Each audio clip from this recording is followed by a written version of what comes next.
அப்படி ஏற்ற முடியாது. ஏன்னா ரயில்வேங்கிறது வந்து பொதுப்பட்டியல் கிடையாது, சென்ட்ரல் பட்டியல். வழக்காடு மொழியை பொறுத்தளவுக்கு கீழமை நீதிமன்றங்களில் தமிழ் தான் இருக்குது, அதில் ஒன்றும் குழப்பமே இல்லை.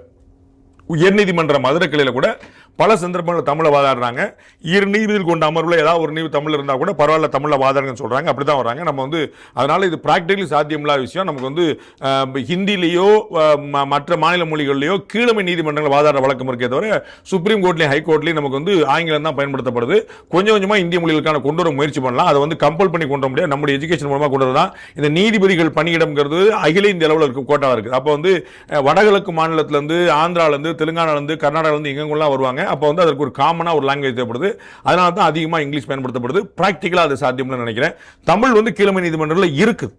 ரயில்வே வந்து நான் ஏற்கனவே சொன்னேன் கோட்டை வாரியாக இருக்குது. நம்ம வந்து இங்கேருந்து போகும்போது ஒரு ட்ரெயின் வந்து தமிழ்நாட்டிலேருந்து காசிக்கு போகணும். என்ன செய்வார்? நம்ம இன்னைக்கு ட்ரெயினில் தமிழில் இருக்குது, இங்கிலீஷில் இருக்குது, ஹிந்தியில் இருக்குது. தமிழ்நாட்டுக்குள்ளே இருக்க ட்ரெயினை நான் மட்டும் தான், அது வந்து பெரம்பூர் தாண்டி ட்ரெயினை நிப்பாட்டிடுவாரா? இல்லாட்டி பெரம்பூர் தாண்டி இது ட்ரெயின் உள்ள வரக்கூடாதுன்னு சொல்லுவாரா? என்ன பண்ணுவார்? அதுக்கு ஒரு கேள்வி வேணும்ல. தமிழ்நாட்டுக்குள்ள ட்ரெயினை நாங்களே பார்த்துக்கிறோம். இங்கே ட்ரெயின் பார்த்துருக்கல. இங்கே சேலத்தில் கோட்டம் இருக்குது, சென்னையில் கோட்டம் இருக்குது, பாலக்காட்டில் கோட்டம் இல்லை, தமிழ்நாட்டில் தான் ட்ரெயின் வந்துட்டு இருக்கு. இது வரைக்கும் எந்த அரசும் செய்யாத விஷயங்களை ரயில்வே துறையில் தமிழ்நாட்டுக்காக பிஜேபி அரசு செஞ்சிருக்கு.